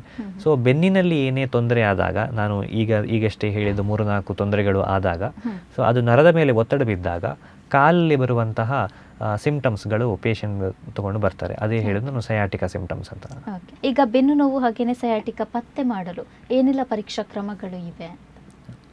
ಈಗ ಬೆನ್ನು ನೋವು ಬಂದ ತಕ್ಷಣ ಮೊದಲನೇ 2-3 ದಿನಗಳು ಯಾವುದೇ ಪರೀಕ್ಷೆಗಳು ಬೇಕಾಗಿಲ್ಲ. ಸೊ ಬೆನ್ನು ನೋವು ಬಂದ ತಕ್ಷಣ ಡಾಕ್ಟರ್ನ ಕಾಣುವಂಥದ್ದು ಅಗತ್ಯ ಇಲ್ಲ ಮೊದಲನೇ 2ನೇ 3ನೇ ದಿನ. ಮೊದಲು ಪೇಷಂಟ್ಗಳು ಏನು ಯೋಚನೆ ಮಾಡಬೇಕು ಅಂತ ಹೇಳಿದರೆ, ಅವರು ಮೊದಲು 2-3 ದಿನ ರೆಸ್ಟಲ್ಲಿ ಇರಬೇಕಾಗ್ತದೆ. ಸೊ ಇನಿಷಿಯಲ್ ಏನದು ಇನ್ಫ್ಲಮೇಷನ್, ಬೆನ್ನಿಗೆ ಏನು ತೊಂದರೆಯಾಗಿದೆ ಅದಕ್ಕೆ ರೆಸ್ಟ್ ಕೊಟ್ಟರೆ ಅದು ತನ್ನಿಂತಾನೇ ಅದು ಸಮಸ್ಯೆಗಳು ನಿವಾರಣೆ ಆಗ್ತದೆ. ಬೆನ್ನು ನೋವು ಅಂಥದ್ದು ನಿವಾರಣೆ ಆಗ್ತದೆ. ಯಾವಾಗ ಬೆನ್ನು ನೋವು 3-4 ದಿನಗಳ ಮೇಲಿನ ಕಾಲ ಬೆನ್ನು ನೋವು ಹಾಗೆಯೇ ಇರುತ್ತದೆಯೋ, ಇಲ್ಲಾಂದರೆ 1 ವಾರ ಆದಮೇಲೆಯೂ ಬೆನ್ನು ನೋವು ಹಾಗೆಯೇ ಇರುತ್ತದೆಯೋ, ಕಾಲಿಗೆ ನೋವು ಹರಡುವುದು ಜಾಸ್ತಿ ಆಗ್ತದೆ, ಕಾಲಿಗೆ ಬರುವಂತಹ ಏನು ಇರುವೆ ಬರುವಂತಹ ಸಮಸ್ಯೆಗಳು ಅಂತ ನಾವು ಏನು ಹೇಳ್ತೇವೆ ನಮ್ಮ ಲೋಕಲ್ ಲ್ಯಾಂಗ್ವೇಜಲ್ಲಿ. ಸೊ ಇದೆಲ್ಲ ತೊಂದರೆಗಳು ಯಾವಾಗ 1 ವಾರಕ್ಕಿಂತ ಜಾಸ್ತಿ 10 ದಿನಗಳ ಕಾಲ ಇರುತ್ತದೆ, ಆವಾಗ ನಿಮ್ಮ ಹತ್ತಿರದ ಮೂಳೆ ಡಾಕ್ಟರ್ ಹತ್ರ ಹೋಗಬೇಕಾಗ್ತದೆ. ಪರೀಕ್ಷೆಗಳು ಅಂತ ನಾವು ಹೇಳಿದಾಗ ಇದಕ್ಕೆ ಪ್ರಮುಖವಾಗಿ ನಮ್ಮ OPDಗಳಲ್ಲಿ ನಾವು ಕ್ಲಿನಿಕಲ್ ಎಕ್ಸಾಮಿನೇಷನ್, ಅಂದರೆ ನಾವು ಪೇಷಂಟ್ಗಳು ಬಂದಾಗ ಪೇಷಂಟಿನ ಹಿಸ್ಟ್ರಿಯನ್ನು ಕೇಳಿ, ಪೇಷಂಟಿನ ತೊಂದರೆಗಳನ್ನು ಕೇಳಿ, ಪೇಷಂಟಿಗೆ ಎಕ್ಸಾಮಿನೇಷನನ್ನು ಮಾಡುವಂಥದ್ದು ಮೊದಲನೇದಾಗಿರ್ತದೆ. ಅದಾದ ಮೇಲೆ ಅದರಿಂದ ನಮಗೆ ಏನಾದರೂ ಗೊತ್ತಿಲ್ಲದೆ ಇದ್ದ ಕಾರಣದಿಂದಾಗಿ ನಮಗೆ ಬೇರೆ ಏನಾದರೂ ಮಾಡಬೇಕು ಅಂತ ಹೇಳಿದರೆ, ಆವಾಗ ಎಕ್ಸ್ರೇ ಮೊದಲನೇದಾಗಿ ನಾವು ಕೇಳುವಂಥದ್ದು ಎಕ್ಸ್ರೇ ಅಂತ ಹೇಳ್ತೇವೆ. ಎಕ್ಸ್ರೇಯನ್ನು ನಾವು ಯಾಕೆ ಮಾಡ್ತೇವೆ ಅಂತ ಹೇಳಿದರೆ, ಏನಾದರೂ ಮುಂಚೆ ಏನಾದರೂ ಬಿದ್ದಿದ್ದು ಏನೋ ತೊಂದರೆ ಇದ್ದಿದ್ರೆ, ನಾನು 3ನೇ ಕಾರಣ ಆವಾಗ ಹೇಳಿದೆ, ಸಯಾಟಿಕಾ ಅನ್ನುವಂಥ ಸಿಂಪ್ಟಮ್ಸ್ಗಳಿಗೆ 3ನೇ ಕಾರಣ ಹೇಳಿದ್ದು ನಾನು ಸ್ಪಾಂಡೈಲೋಲಿಸ್ಥಸಿಸ್ ಅಂದರೆ ಮೂಳೆಗಳು ಜಾರುವಂಥದ್ದು. ಸೊ ಇದೆಲ್ಲ ನಾವು ನೋಡಬೇಕು ಅಂತ ಹೇಳಿದರೆ ನಮಗೆ ಮೊದಲನೇದಾಗಿ ಬೇಕಾಗುವಂಥದ್ದು ಕ್ಲಿನಿಕಲ್ ಎಕ್ಸಾಮಿನೇಷನ್. ನಾವು ಪೇಷಂಟನ್ನು ಪರೀಕ್ಷೆ ಮಾಡಿದ ನಂತರವೇ ನಮಗೆ ಬೇಕಾಗುವಂತಹ ಎಕ್ಸ್ರೇಗಳನ್ನು ಕೇಳ್ಬೋದು. ಎಕ್ಸ್ರೇಯಲ್ಲಿ ನಮಗೆ ಮೂಳೆಗಳ ತೊಂದರೆಗಳು, ಮೂಳೆ ಸವಿದಿರುವಂಥದ್ದು, ಮತ್ತು ಕೆನಾಲ್ ನ್ಯಾರೋಯಿಂಗ್ ಅಂತ ನಾವು ಏನು ಹೇಳ್ತೇವೆ, ಇದೆಲ್ಲ ನಮಗೆ ನೋಡಲಿಕ್ಕೆ ಸಿಗ್ತದೆ. ನಮ್ಮ ಸ್ಪೈನಿನ ಅಲೈನ್ಮೆಂಟ್, ಸ್ಪೈನ್ ಹೇಗೆ ಇದೆ ಮತ್ತು ಅದರ ಡಿಸೈನ್ ಹೇಗಿದೆ ಅಂತ ನಮಗೆ ಅದರಲ್ಲಿ ಗೊತ್ತಾಗ್ತದೆ. MRI ಅನ್ನುವಂಥದ್ದು ಅದು ಮುಂದಿನ ಸ್ಟೆಪ್. ಈಗ ನೀವು ನೋಡಿರ್ಬೋದು, ಎಲ್ಲ ಪೇಷಂಟ್ಗಳು ಲೆಫ್ಟ್ ರೈಟ್ ಸೆಂಟರ್ MRIಗಳು ಅವರೇ ಮಾಡಿಸ್ಕೊಂಡು ನಮ್ಮ ಹತ್ರ ಬರ್ತಾರೆ. 1 ದಿನ ಬೆನ್ನು ನೋವಿದ್ದರೂ ಅವರು MRI ಮಾಡಿಸ್ಕೊಂಡೇ ಬರ್ತಾರೆ. ಈಗ ಇದರ ಅಗತ್ಯ ಖಂಡಿತವೂ ಇರುವುದಿಲ್ಲ. ಸೊ MRI ಯಾವಾಗ ಮಾಡಿಸಬೇಕು, ನಿಮ್ಮ ಹತ್ತಿರದ ಡಾಕ್ಟರ್ ಹತ್ರ ಹೋದ ಮೇಲೆ ಅವರು ಪರೀಕ್ಷೆ ಮಾಡಿದ ನಂತರ ಅವರು MRI ಬೇಕು ಅಂತ ಹೇಳಿದರೆ, ನಾವು ಅದಕ್ಕೆ ಏನು ಹೇಳ್ತೇವೆ ಅಂದರೆ ಟೆಲ್ ಸೈನ್ಸ್ ಅಂತ ಹೇಳ್ತೇವೆ. ಅಂದರೆ ಇಂತಹ ಸಿಂಪ್ಟಮ್ಸ್ಗಳು ಇದ್ದರೆ ಮಾತ್ರ ನಾವು MRIಯನ್ನು ಸಜೆಸ್ಟ್ ಮಾಡುವಂಥದ್ದು. ಸೊ ಎಲ್ಲರಿಗೂ MRI ಬೇಕಾಗಿರುವಂಥದ್ದಿಲ್ಲ. ಯಾರಿಗೆ MRI ಬೇಕಾಗ್ತದೆ ಅಂದರೆ ಅದರ ಟೆಲ್ ಸೈನ್ಸ್, ಇಲ್ಲಾಂದರೆ ನಾವು ಅದೇನು ಹೇಳ್ತೇವೆ ರೆಡ್ ಫ್ಲ್ಯಾಗ್ ಸೈನ್ಸ್ ಅಂತ ಹೇಳ್ತೇವೆ, ಇಂತಹ ಸಮಸ್ಯೆಗಳಿದ್ದರೆ ಮಾತ್ರ ನಾವು ಅದನ್ನು MRI ಸ್ಕ್ಯಾನನ್ನು ಮಾಡಿಸಬೇಕಾಗಿರುವಂಥದ್ದು. ಎಲ್ಲರಿಗೆ MRI ಸ್ಕ್ಯಾನಿಂಗ್ಗಳ ಅಗತ್ಯ ಇಲ್ಲ. ಅದರಲ್ಲಿ ಪ್ರಮುಖವಾಗಿರುವಂಥದ್ದು ಪರ್ಸಿಸ್ಟೆಂಟ್ ಬ್ಯಾಕ್ ಪೇನ್ ಅಂತ ನಾವು ಏನು ಹೇಳ್ತೇವೆ. ಅಂದರೆ ಬೆನ್ನು ನೋವು 10 ದಿನದಿಂದ 15 ದಿನಗಳ ಕಾಲ ಹಾಗೇ ಇದ್ದು, ಈ ನಮ್ಮ ನೋವಿನ ಮಾತ್ರೆಯಲ್ಲಿಯೂ ಕಮ್ಮಿ ಆಗದೆ, ರೆಸ್ಟ್ ತಗೊಂಡು ಕೂಡ ಕಮ್ಮಿ ಆಗದೇ ಇದ್ದರೆ, ಕಾಲಿಗೆ ಬರುವಂತಹ ನೋವು, ಬೆನ್ನು ನೋವು ಕಾಲಿಗೆ ಪ್ರೋಗ್ರೆಸ್ ಆಗಿ ಇರುವಂಥದ್ದು, ಮತ್ತು ಕಾಲಲ್ಲಿ ಬಲಹೀನತೆ ಆಗುವಂಥದ್ದು, ಇದೆಲ್ಲ ನಾವು ಅದನ್ನು ರೆಡ್ ಫ್ಲ್ಯಾಗ್ ಸೈನ್ಸ್ ಅಂತ ಹೇಳ್ತೇವೆ. ಇನ್ನು ಮುಂದೆ ಹೋದರೆ ಕೆಲವು ಪೇಷಂಟ್ಸ್ಗಳಿಗೆ ನಾವು ಮೂತ್ರದ ತೊಂದರೆ, ಇಲ್ಲಾಂದರೆ ಮಲದ ತೊಂದರೆ, ಇದೆರಡೂ ಕೂಡ ಕಾಣಿಸ್ಕೊಳ್ತದೆ. ಸೊ ಇದೆಲ್ಲ ಕಾರಣಗಳು ನಮ್ಮ ಇನಿಷಿಯಲ್ ಸ್ಟೇಜಸಲ್ಲಿ ಇದ್ದಾಗ ಮಾತ್ರ ನಾವು ನಮಗೆ MRI ಸ್ಕ್ಯಾನಿಂಗ್ ನಾವು ಅಗತ್ಯ ಹೇಳ್ತೇವೆ. ಇಲ್ಲದಿದ್ದರೆ ಬೆನ್ನು ನೋವು, ಇಲ್ಲಾದರೆ ಸಯಾಟಿಕಾ ಅನ್ನುವ ಸಿಂಪ್ಟಮ್ಸ್ಗಳಿಗೆ ಯಾವುದೇ ಎಕ್ಸ್ರೇ ಅಥವಾ MRIಗಳು ಇನಿಷಿಯಲ್ 10 ದಿನಗಳ ಕಾಲ ಯಾವುದೇ ಸ್ಕ್ಯಾನ್ಗಳ ಅಗತ್ಯ ಇಲ್ಲ. ಸೊ ಎಲ್ಲ ಪೇಷಂಟ್ಸ್ಗಳು ಅನಾವಶ್ಯಕವಾಗಿರುವಂತಹ ಸ್ಕ್ಯಾನ್ಗಳನ್ನು ಮಾಡುವುದು ಬೇಡ. ಸೊ ನಿಮ್ಮ ಡಾಕ್ಟ್ರ್ ಹತ್ರ ಹೋಗಿ ನಿಮ್ಮ ಡಾಕ್ಟ್ರ್ ಹೇಳಿದರೆ ಮಾತ್ರ ಅದನ್ನು ಮಾಡಿಸ್ಕೊಳ್ಳುವಂಥದ್ದು ಅಂತ ನಾನು ಹೇಳಲಿಕ್ಕೆ ಇಷ್ಟಪಡ್ತೇನೆ. ಓಕೆ, ಹಾಗಿದ್ರೆ ಕೆಲವರು ಏನು ಮಾಡ್ತಾರೆ ಅಂದರೆ ಈ ಪೇನ್ ಕಿಲ್ಲರ್ ಅದೆಲ್ಲ ತಗೊಳ್ತಾರೆ, ಇದು ಎಷ್ಟು ಪರಿಣಾಮಕಾರಿ ಅನ್ನೋ? ಈಗ ಬೆನ್ನು ನೋವು ಅಂತ ಹೇಳುವಂಥದ್ದು ಹೇಳಿದೆ, ಅದಕ್ಕೆ 60-70% ಕಾರಣ ಇರುವಂಥದ್ದು ಡಿಸ್ಕಿನ ಸಮಸ್ಯೆಯಿಂದಾಗಿ. ನಾರ್ಮಲ್ ಎವಲ್ಯೂಷನ್ ಆಫ್ ಡಿಸ್ಕ್ ಅಂತ ನಾವು ಏನು ಹೇಳ್ತೇವೆ ಅಂದರೆ, ಡಿಸ್ಕಿಗೆ ಅದರದೇ ಆದ ಎವಲ್ಯೂಷನ್ ಅಂತ ಹೇಳ್ತೇವೆ. ಒಮ್ಮೆ ಡಿಸ್ಕಿನ ತೊಂದರೆ ಬಂದರೆ ನಾವು ಅದಕ್ಕೆ ಏನೇ ಟ್ರೀಟ್ಮೆಂಟ್ ಕೊಡದೆ ಅದನ್ನು ಹಾಗೆಯೇ ಬಿಟ್ಟರೆ ಕೂಡ 1-4-5 ದಿನಗಳ ನಂತರ ಅದು ಡಿಸ್ಕಿನ ನೋವು ತನ್ನಿಂದ ತಾನೇ ವಾಸಿಯಾಗ್ತದೆ. ನಾವು ಅದನ್ನು ಅಟ್ಲೀಸ್ಟ್ ಒಂದು 100 ಪೇಷಂಟ್ಗಳಲ್ಲಿ ಅಟ್ಲೀಸ್ಟ್ ಒಂದು 80-90% ಪೇಷಂಟ್ಗಳಲ್ಲಿ ನಾವು ಅದನ್ನು ನೋಡ್ತೇವೆ. ಉಳಿದಿರೋ ಒಂದು 10% ಪೇಷಂಟ್ಗಳಿಗೆ ಆ ನೋವು ಹಾಗೇ ಇರ್ತದೆ. ಆ ನೋವು ಹಾಗೇ ಇದ್ದಾಗ ಮಾತ್ರ ನಾವು ಅದಕ್ಕೆ ಏನಾದರೂ ಮುಂದಿನ ಇನ್ವೆಸ್ಟಿಗೇಷನ್ ಸ್ಕ್ಯಾನಿಂಗು ಏನಾದರೂ ಬೇಕು ಅಂತ ಹೇಳುವಂಥದ್ದು. ಇಲ್ಲಾಂದರೆ ಅವರಿಗೆ ಮಾತ್ರ ನಾವು ಮಾತ್ರೆಗಳನ್ನು ಕೊಡುವಂಥದ್ದು. ಈ ನೋವಿನ ಮಾತ್ರೆ ತಿನ್ನುವಂಥದ್ದು ಕೂಡ ತುಂಬ ಒಳ್ಳೆಯದಲ್ಲ. ಯಾಕಂದರೆ ನಾವು ನೋಡ್ತಾ ಇರ್ತೇವೆ, ನಾವು ರೋಗಿಗಳಿಗೆ ಮಾತ್ರೆಯನ್ನು ಕೊಟ್ಟಾಗ ನಾವು 2 ದಿನ ಇಲ್ಲ 3 ದಿನ ಮಾತ್ರ ಕೊಡ್ತೇವೆ. ಯಾಕೆ ಕೊಡ್ತೇವೆ ಅಂತ ಹೇಳಿದರೆ, ನಾವು ಅದನ್ನು ಆವಾಗಲೇ ನಾನು ಹೇಳಿರೋ ಹಾಗೆ ಇನ್ಫ್ಲಮೇಷನ್ ಅಂತ ಹೇಳ್ತೇವೆ. ಅಂದರೆ ನಮ್ಮ ಡಿಸ್ಕಿನ ಒಳಗೆ ಇರುವಂತಹ ಜೆಲ್ ಏನು ಹೇಳ್ತೇವೆ, ಅದು ನಮ್ಮ ನರಕ್ಕೆ ಹೊರಗೆ ಬಂದಾಗ, ನರಕ್ಕೆ ಅದನ್ನು ಟಚ್ ಆದಾಗ ಏನು ಹೇಳ್ತೇವೆ, ಇನ್ಫ್ಲಮೇಷನ್ ಅಂತ ಹೇಳ್ತೇವೆ. ಅದು ಇನ್ಫ್ಲಮೇಷನ್ ಆಗಿ ಬರುವಂಥದ್ದೇ ನೋವು ಬರುವಂಥದ್ದು ಬೆನ್ನು ನೋವು. ಆ ಇನ್ಫ್ಲಮೇಷನ್ ಕಮ್ಮಿ ಆಗಲಿಕ್ಕೆ ನಾರ್ಮಲಿ ಬೇಕಾಗುವಂಥದ್ದು 2 ರಿಂದ 3 ದಿನ. ಸೊ ನಾವು ಮದ್ದು ತಗೊಳ್ಳದೇ ಇದ್ದರೂ 2 ರಿಂದ 3 ದಿನಗಳಲ್ಲಿ ಬೆನ್ನು ನೋವು ತನ್ನಿಂದಾನೇ ವಾಸಿಯಾಗಿ ಹೋಗ್ತದೆ. ಸೊ ಅದು ನಾವು ಯಾರಿಗೆ ಕೊಡ್ತೇವೆ ಅಂತ ಹೇಳಿದರೆ, ಯಾರಿಗೆ ನೋವು ಆಗುವುದಿಲ್ಲ, ಸೊ ಅಂಥವರಿಗೆ ಮಾತ್ರ, ಯಾರಿಗೆ ಅವರ ಕೆಲಸದಿಂದ ರಜೆ ತಗೊಳ್ಳಿಕ್ಕೆ ಆಗೋದಿಲ್ಲ, ಯಾರಿಗೆ ರೆಸ್ಟ್ ತಗೊಳ್ಳಿಕ್ಕೆ ಆಗೋದಿಲ್ಲ, ಅಂಥವರಿಗೆ ಮಾತ್ರ ನಾವು ನೋವಿನ ಮಾತ್ರೆಗಳು ಏನು ಹೇಳ್ತೇವೆ ಅದನ್ನು ಕೊಡುವಂಥದ್ದು. ಅದು 2 ರಿಂದ 3 ದಿನ ಮಾತ್ರ ತಗೊಂಡ್ರೆ ಸಾಕಾಗ್ತದೆ. ಅದನ್ನು ಕಂಟಿನ್ಯೂಸ್ ಆಗಿ 10-15 ದಿನಗಳ ಕಾಲ ತಗೊಳ್ಳುವಂಥ ಅವಶ್ಯಕತೆ ಇಲ್ಲ. ಓಕೆ, ಹಾಗಿದ್ರೆ ಈ ಶಸ್ತ್ರಚಿಕಿತ್ಸೆ ಯಾವ ಹಂತದಲ್ಲಿ ಮಾಡ್ತಾರೆ? ಹೌದು, ಶಸ್ತ್ರಚಿಕಿತ್ಸೆ ಅಂತ ಹೇಳಿದರೆ ಸರ್ಜಿಕಲ್ ಇಂಡಿಕೇಶನ್ಸ್ ಅಂತ ಅದಕ್ಕೆ ಇರ್ತದೆ. ಎಲ್ಲರಿಗೆ ಬೆನ್ನು ನೋವು ಬಂದಾಗ, ಎಲ್ಲರಿಗೆ ಡಿಸ್ಕ್ ತೊಂದರೆ ಬಂದಾಗ ನಾವು ಎಲ್ಲರಿಗೂ ಶಸ್ತ್ರಚಿಕಿತ್ಸೆಯನ್ನು ಮಾಡುವುದಿಲ್ಲ. ಯಾರಿಗೆ ಶಸ್ತ್ರಚಿಕಿತ್ಸೆ ಮಾಡಬೇಕು, ಯಾವ ಹಂತದ ಡಿಸೀಸಲ್ಲಿ ನಾವು ಶಸ್ತ್ರಚಿಕಿತ್ಸೆಗಳನ್ನು ಮಾಡಬೇಕು, ಏನೇನು ಸಿಂಪ್ಟಮ್ಸ್ಗಳಿದ್ದಾಗ ಶಸ್ತ್ರಚಿಕಿತ್ಸೆಗಳು ಮಾಡಬೇಕು ಅಂತ ನಿರ್ದಿಷ್ಟವಾದ ಅಂಶಗಳು ನಮ್ಮಲ್ಲಿ ಇದೆ.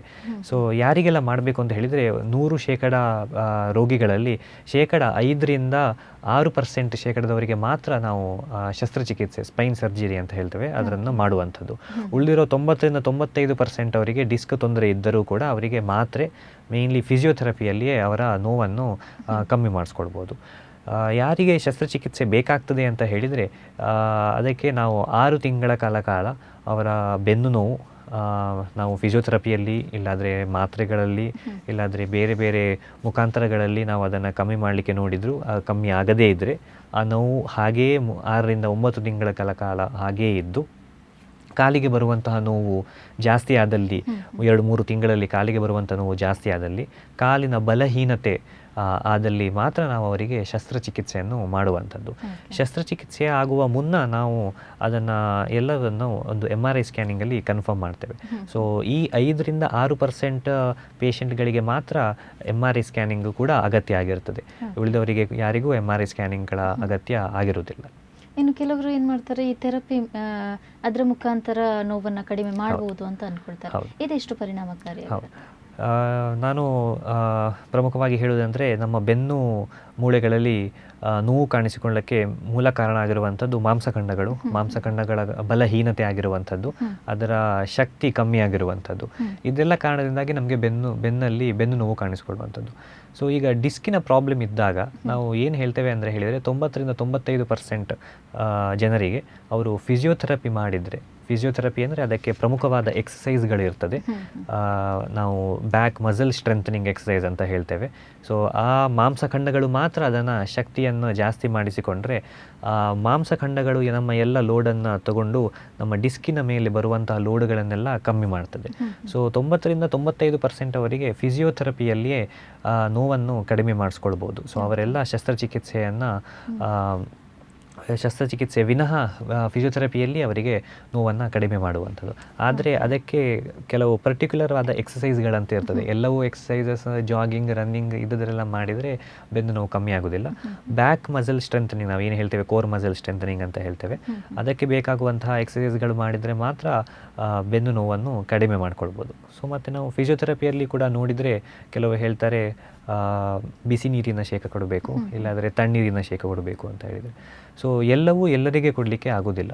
ಏನು ಹೇಳ್ತಾರೆ ಅಂದರೆ, ನಮ್ಮ ತುಳುವಿನಲ್ಲಿ ಕೇಳ್ಬೋದು ನೀವು, ಕೊಳುಪು ಬಿದ್ದಿದೆ ಅಂತ. ಸೊ ಅದೇನದು ಕೊಳುಪು ಬಿದ್ದಿದೆ ಅಂತ ಹೇಳಿದರೆ, ನಮ್ಮ 2 ಜಾಯಿಂಟ್ ಅಂತ ನಾವು ಏನು ಹೇಳ್ತೇವೆ, ಅದು ಆರ್ಥ್ರೈಟಿಸ್ ಆದಾಗ, ಇಲ್ಲಾಂದರೆ ಸಡನ್ನಾಗಿ ನಾವು ಸಡನ್ನಾಗಿ ಭಾರ ಎತ್ತಿದಾಗ ನಮ್ಮ ಮಾಂಸಖಂಡಗಳು ಗಟ್ಟಿ ಇಲ್ಲದೇ ಇದ್ದ ಕಾರಣದಿಂದಾಗಿ ನಮ್ಮ ಲೋಡ್ ಬೀಳುವಂಥದ್ದು ಆ ಮೂಳೆಗಳ ಮೇಲೆ. ಸೊ ಅದನ್ನು ನಾವು ಏನು ಹೇಳ್ತೇವೆ ಅಂದರೆ, ಇನಿಷಿಯಲಿ ಸ್ಪಾಂಡಿಲೈಟಿಸ್ ಇಲ್ಲ ಸ್ಪಾಂಡಿಲೋಸಿಸ್ ಅಂತ ಹೇಳ್ತೇವೆ.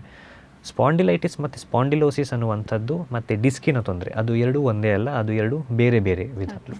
ಸೊ ಈಗ ನಾವು ಏನು ಹೇಳ್ತೇವೆ ಮಾಯಿಸ್ಟ್ ಹೀಟ್ ಥೆರಪಿ ಅಂತ ಹೇಳ್ತೇವೆ, ಅಂದರೆ ಬೆನ್ನಿನ ಮೇಲೆ ಬಿಸಿ ನೀರಿನ ಶೇಕ ಕೊಡಿ ಅಂತ ಹೇಳ್ತೇವೆ. ಅದಕ್ಕೆ ಸ್ವಲ್ಪ ಉಪ್ಪು ಹಾಕಿ ಬಿಸಿ ನೀರಿನ ಶೇಕವನ್ನು ಕೊಡಬೇಕು. ಯಾಕೆ ಉಪ್ಪು ಹಾಕಬೇಕು ಅಂತ ಹೇಳಿದರೆ ಅದು ಉಪ್ಪು ಬೆನ್ನಿನ ಒಳಗೆ ಹೋಗೋದಿಲ್ಲ, ಅದು ಬಿಸಿಯನ್ನು ಅದನ್ನು ಹಾಗೆ ಮೇಂಟೈನ್ ಮಾಡಿರ್ತದೆ. ಸೊ ಬಿಸಿ ನೀರನ್ನು ಹಾಗೆ ಇಟ್ಕೊಳ್ತದೆ, ಅದಕ್ಕೆ ನಾವು ಅದನ್ನು ಮಾಯಿಸ್ಟ್ ಹೀಟ್ ಥೆರಪಿ ಅಂತ ನಾವು ಏನು ಹೇಳ್ತೇವೆ. ಅದು ಯೂಶಲಿ ಕ್ರಾನಿಕ್ ಬ್ಯಾಕ್ ಏಕ್ಸ್, ಅಂದರೆ ತುಂಬ ವರ್ಷಗಳಿಂದ ಬೆನ್ನು ನೋವು ಇದ್ದವರಿಗೆ ಬಿಸಿ ನೀರಿನ ಶೇಕ ಹೆಲ್ಪ್ ಆಗ್ತದೆ ಅಲ್ಲಿಗೆ. ಸೊ ಅಕ್ಯೂಟಾಗಿ ನಿನ್ನೆ ಮೊನ್ನೆಯಿಂದ ಬೆನ್ನು ನೋವು ಶುರು ಆದವರಿಗೆ ಬಿಸಿ ನೀರಿನ ಶೇಕ ಹೆಲ್ಪ್ ಆಗೋದಿಲ್ಲ, ಅವರಿಗೆ ತಣ್ಣೀರಿನ ಐಸ್ ಪ್ಯಾಕ್ಸ್ ಅಂತ ನಾವು ಏನು ಹೇಳ್ತೇವೆ ಅದು ಹೆಲ್ಪ್ ಆಗ್ತದೆ. ಇನ್ನು ಕೆಲವರು ಏನು ಮಾಡ್ತಾರೆ ಅಂದರೆ ಮನೆಯಲ್ಲಿ ಮಕ್ಕಳು ಇದ್ದರೆ ಅವರನ್ನು ಬೆನ್ನಿನ ಮೇಲೆ ಅವರು ಮಲಗಿ ಅವರ ನಡೆದಾಡುವ ಹಾಗೆ ಮಾಡ್ತಾರೆ. ಇದು ಎಷ್ಟು ಸಮಂಜಸ, ಹೇಗೆ ಮಾಡ್ಬೋದಾ? ಇಲ್ಲ, ಮಕ್ಕಳನ್ನು ಬೆನ್ನಿನ ಮೇಲೆ ಕುತ್ಕೊಳಿಸುವಂಥದ್ದು, ಇಲ್ಲಾಂದರೆ ನಾವೇನು ಹೇಳ್ತೇವೆ ಅದು ನಾರ್ಮಲ್ ಆಗಿ ನಾವು ನೋಡುವಂಥದ್ದು ಅಂದರೆ ಮಸಾಜ್ ಥೆರಪಿ ಅಂತ ನಾವೇನು ಹೇಳ್ತೇವೆ. ಈ ತಿಕ್ಕುವ ಕಾರಣದಿಂದಾಗಿ ಏನಾಗ್ತದೆ, ನೋವು ಕಮ್ಮಿ ಇದ್ದವರು ಇನಿಷಿಯಲಿ ತಿಕ್ಕಲಿಕ್ಕೆ ಅಂತ ಹೋಗ್ತಾರೆ, ಏನಾದರೂ ಫಿಸಿಯೋಥೆರಪಿಯಲ್ಲಿ ಅವರು ಹೇಳೋದು ತಿಕ್ಕಲಿಕ್ಕೆ ಕರ್ಕೊಂಡು ಹೋಗ್ತಾರೆ. ಅದು ಏನಾಗ್ತದೆ, ತಿಕ್ಕಿದಾಗ ಅವರಿಗೆ ನೋವು ಜಾಸ್ತಿ ಆಗ್ತದೆ. ತುಂಬ ಪೇಷಂಟ್ಸ್ಗಳಿಗೆ ನಾವು ನೋಡಿದ್ದೇವೆ ಅದು ನೋವು ಜಾಸ್ತಿ ಆಗ್ತದೆ. ಅದು ಯಾಕೆ ನೋವು ಜಾಸ್ತಿ ಆಗ್ತದೆ, ನಾವು ಯಾಕೆ ಅವರಿಗೆ ಹೇಳ್ತೇವೆ ತಿಕ್ಕಬೇಡಿ ಅಂತ ಯಾಕೆ ಹೇಳೋದು ಅಂತ ಹೇಳಿದರೆ, ತಿಕ್ಕಿದಾಗ ಅಲ್ಲಿ ಮಾಂಸಖಂಡಗಳ ಮಧ್ಯದಲ್ಲಿ ರಕ್ತಸ್ರಾವ ಜಾಸ್ತಿ ಆಗ್ತದೆ. ಸೊ ರಕ್ತಸ್ರಾವ ಜಾಸ್ತಿ ಆದಾಗ ಅಲ್ಲಿ ಬರುವಂತಹ ನಾವು ಏನು ಹೇಳ್ತೇವೆ ಪೇಯ್ನ್ ರಿಸೆಪ್ಟರ್ಸ್ ಇಲ್ಲಾಂದರೆ ನೋಸಿಸೆಪ್ಟರ್ಸ್ ಅಂತ ನಾವು ಏನಂತ ಕರಿತೇವೆ, ಅದು ರಕ್ತದಲ್ಲಿ ಬಂದು ಅಲ್ಲಿಗೆ ಕೂತ್ಕೊಳ್ತದೆ. ಸೊ ಅದಕ್ಕೆ ಹೇಳುವಂಥದ್ದು ಏನೇ ನಾವು ಹೇಳಿದರೂ ತಿಕ್ಕಬಾರ್ದು, ಎಲ್ಲಿ ನೋವಿದೆ ಅದನ್ನು ಹಿಡ್ಕೊಂಡು ತಿಕ್ಕಬೇಡಿ ಅಂತ ಅದಕ್ಕೆ ಹೇಳುವಂಥದ್ದು. ಕಮ್ಮಿ ನೋವಿದ್ದಾಗ ಅದು ಜಾಸ್ತಿ ಆಗ್ತದೆ. ಇನ್ನು ಆವಾಗಲೇ ಮಾತಾಡಿದ್ವಿ ನಾವು ಕುಳಿತುಕೊಳ್ಳುವ ಭಂಗಿ ಅನ್ನೋದು ಇದಕ್ಕೆ ಕಾರಣ ಆಗತ್ತೆ ಅಂತ. ಹಾಗಾದರೆ ಈ ಆಫೀಸಲ್ಲಿ ವರ್ಕ್ ಮಾಡುವವರು ಇರ್ಬೋದು, ಇವರು ಯಾವ ರೀತಿಯಾಗಿರಬೇಕು, ಇವರು ಯಾವ ರೀತಿಯ ಮುನ್ನೆಚ್ಚರಿಕಾ ಕ್ರಮ ವಹಿಸಬೇಕು? ನಾವು ಹೇಳಿದ ಹಾಗೆ ಬೆನ್ನು ನೋವಿಗೆ ಮೇನ್ ಕಾರಣ ಅಂತ ಹೇಳಿದರೆ ನಾವೇನು ಹೇಳ್ತೇವೆ ಅದಕ್ಕೆ ಯಾಂತ್ರಿಕ ಬೆನ್ನು ನೋವು ಅಂತ ಹೇಳ್ತೇವೆ, ಮೆಕ್ಯಾನಿಕಲ್ ಬ್ಯಾಕ್ ಪೇನ್ ಅಂತ ಹೇಳ್ತೇವೆ. ಇದೆಲ್ಲ ಆಗುವಂಥದ್ದು 20ರಿಂದ 40ನೇ ವಯಸ್ಸಿನ ಏಜ್ ಗ್ರೂಪ್ ಅವರಿಗೆ ಆಗುವಂಥದ್ದು. ಸೊ ಆಫೀಸಲ್ಲಿ ಕೆಲಸ ಮಾಡುವವರು ಏನು ಮಾಡಬೇಕು ಅಂತ ಹೇಳಿದರೆ, ಅವರು 8ರಿಂದ 9 ಗಂಟೆಗಳ ಕಾಲ ಕೂತ್ಕೊಂಡೇ ಅವರು ಕೆಲಸ ಮಾಡಿರುವಂಥದ್ದು, ಲ್ಯಾಪ್ಟಾಪ್ಗಳ ಮುಂದೆ ಕೆಲಸ ಮಾಡುವಂಥದ್ದು. ಅವರು ಏನು ಮಾಡಬೇಕು ಅಂತ ಹೇಳಿದರೆ ಅಟ್ಲೀಸ್ಟ್ ಒಂದು ಪ್ರತಿ ಅರ್ಧ ಗಂಟೆಗಳ ಆದಮೇಲೆ ಅಟ್ಲೀಸ್ಟ್ ಒಂದು 5ರಿಂದ 10 ನಿಮಿಷಗಳ ಕಾಲ ಒಂದು ಬ್ರೇಕ್ ತೊಗೊಂಡು, ಬ್ರೇಕ್ ಅಂತ ಹೇಳಿದರೆ ಕೂತ್ಕೊಂಡೇ ಇರುವ ಕಾರಣದಿಂದಾಗಿ ಬೆನ್ನಿನ ಮೇಲೆ ಲೋಡ್ಗಳು ಜಾಸ್ತಿ ಬಿದ್ದ ಕಾರಣದಿಂದಾಗಿ ಬೆನ್ನಿನ ಪೋಶ್ಚರ್ ಮೇಂಟೈನ್ ಒಳ್ಳೆಯದಾಗಿರೋದಿಲ್ಲ, ಅವರು ಸ್ಕೌಚ್ ಆಗಿ ಕೂತ್ಕೊಂಡಿರ್ತಾರೆ. ಸೊ ಅವರು ಬೆನ್ನಿನ ಪೋಶ್ಚರನ್ನು ಸರಿಯಾಗಿ ಮೇಂಟೈನ್ ಮಾಡಿ ಕೂತ್ಕೊಳ್ಳುವುದು ಅದು ಒಂದು ಪ್ರಮುಖವಾದ ಚೇಂಜಸ್ ಮಾಡ್ಕೊಳ್ಬೇಕಾಗ್ತದೆ. ಮತ್ತು ಫ್ರೀಕ್ವೆಂಟ್ಸ್ ಬ್ರೇಕ್ ಅಂತ ಹೇಳ್ತೇವೆ. ಸೊ ಪ್ರತಿಯೊಂದು ಅರ್ಧ ಗಂಟೆಗಳ ಕಾಲ ಬ್ರೇಕ್ ತೊಗೊಂಡ್ರೆ ನಮ್ಮ ಬೆನ್ನು ಮೂಳೆಗಳ ಮೇಲೆ ಬೀಳುವಂಥ ಲೋಡು ಕೂಡ ಕಮ್ಮಿ ಆಗ್ತದೆ. ಸೊ ಇದೆರಡು ಮೇನ್ ಕಾರಣಗಳಿಂದ ಅವರು ಬೆನ್ನು ನೋವನ್ನು ತಡೆಯಬಹುದಾಗಿದೆ. ಇನ್ನು ವ್ಯಾಯಾಮಗಳನ್ನು, ಯಾವೆಲ್ಲ ವ್ಯಾಯಾಮಗಳನ್ನು ತಪ್ಪಿಸಬೇಕಾಗತ್ತೆ, ಮಾಡಬಾರ್ದು? ವ್ಯಾಯಾಮಗಳನ್ನು ತಪ್ಪಿಸಬಾರ್ದು ಅಂತ ಯಾವುದೂ ಏನಿಲ್ಲ. ನಾವು ಮಾಡುವಂತಹ ಕೆಲಸಗಳಲ್ಲಿ ನಾವು ಸ್ವಲ್ಪ ಆಲೋಚಿಸಿ ಮಾಡಬೇಕಾಗ್ತದೆ. ಏನಂದರೆ ಹೇಳಿದರೆ, ನಾವು ಯೂಶಲಿ ನಮ್ಮ ಕೆಲಸಗಳನ್ನು ಮಾಡಿದಾಗ ನಾವು ನಮ್ಮ ಬೆನ್ನಿನ ಮಾಂಸಖಂಡಗಳಿಗೆ ಶಕ್ತಿಯನ್ನು ಕೊಡುವಂತಹ ಕೆಲಸಗಳನ್ನು ನಾವು ಯಾವತ್ತೂ ಮಾಡುವುದಿಲ್ಲ.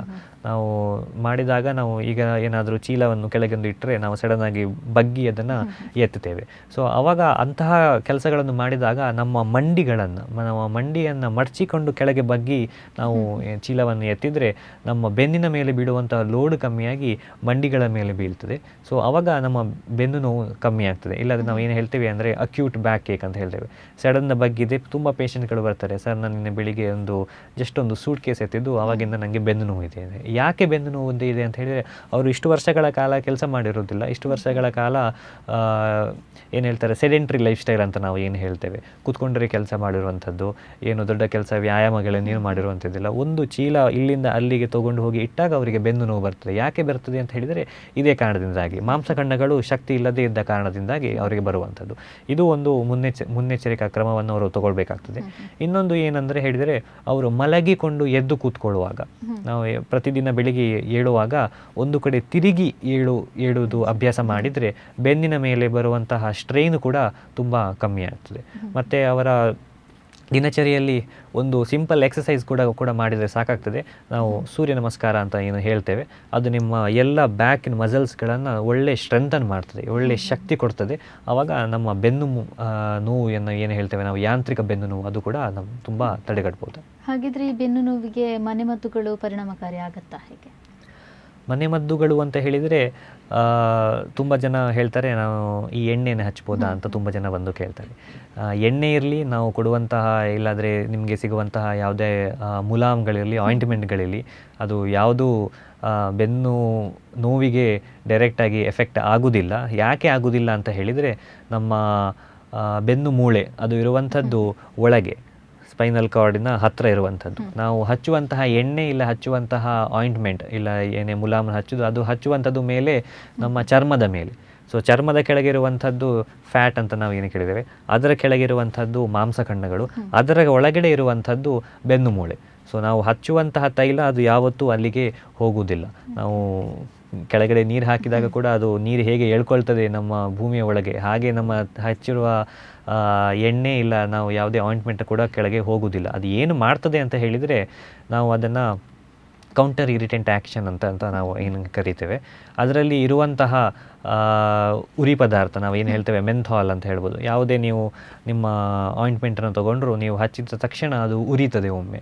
ಅದು ಕೆಲವರು ಪೇಷಂಟ್ ಹೇಳ್ತಾರೆ, ಉರಿದಾಗ ಒಳ್ಳೆ ಒಂಥರ ಅನುಭವ ಆಗ್ತದೆ ಅಂತ ಹೇಳಿದರೆ, ಅದು ಏನು ಅನುಭವ ಆಗೋದು, ಅವರಿಗೆ ಉರಿಯುವಂಥದ್ದು ಜಾಸ್ತಿ ಆಗುವಂಥದ್ದು, ಅವರಿಗೆ ಇದ್ದ ಬೆನ್ನು ನೋವು ಅದು ಗೊತ್ತಾಗೋದಿಲ್ಲ. ಸೊ ಅದೊಂದೇ ಅದಕ್ಕೆ ಹೇಳೋದಂತ ನಾವು ಕೌಂಟರ್ ಇರಿಟೆಂಟ್ ಆ್ಯಕ್ಷನ್ ಅಂತ. ಇನ್ನೊಂದು ಏನಾಗ್ತದೆ, ಅವರು ತೈಲವನ್ನು ಹಿಡ್ಕೊಂಡು ಇಲ್ಲಾದರೆ ಆಯಿಂಟ್ಮೆಂಟನ್ನು ಹಿಡ್ಕೊಂಡು ತಿಕ್ತಾರೆ. ಸೊ ತಿಕ್ಕಿದಾಗ ಅದನ್ನು ಏನು ಹೇಳ್ತಾರೆ, ನಾವು ಅದನ್ನು ಗೇಟ್ ಕಂಟ್ರೋಲ್ ಥಿಯರಿ ಅಂತ ಹೇಳ್ತೇವೆ. ಗೇಟ್ ಕಂಟ್ರೋಲ್ ಥಿಯರಿ ಅಂದರೆ ಏನು? ಸಿಂಪಲ್ ನಮ್ಮ ಲ್ಯಾಂಗ್ವೇಜಲ್ಲಿ ಗೇಟ್ ಅದೊಂಥರ ಗೇಟ್ ಥರ. ನಮಗೆ ಬರುವಂತಹ ನೋವಿನ ಸಿಗ್ನಲ್ಸ್ಗಳು, ಎಲ್ಲೇ ಬೆನ್ನು ನೋವಿನಲ್ಲಿ ಸಿಗ್ನಲ್ಸ್ಗಳಿದ್ದರೆ ಅದು ಮೆದುಳಿಗೆ ಹೋಗ್ತದೆ. ಸೊ ನಾವು ಅದನ್ನು ತಿಕ್ಕಿದಾಗ ನಾವು ಏನು ಹೇಳ್ತೇವೆ, ಅದನ್ನು ಟ್ಯಾಕ್ಟೈಲ್ ಸೆನ್ಸೇಷನ್ಸ್ ಅಂತ ಹೇಳ್ತೇವೆ. ಅದು ತಿಕ್ಕಿದಾಗ ನಮಗೆ ನೋವು ಹೋಗುವಂತಹ ಅಂಶಗಳು ಅದನ್ನು ಬ್ಲಾಕ್ ಮಾಡಿರ್ತದೆ.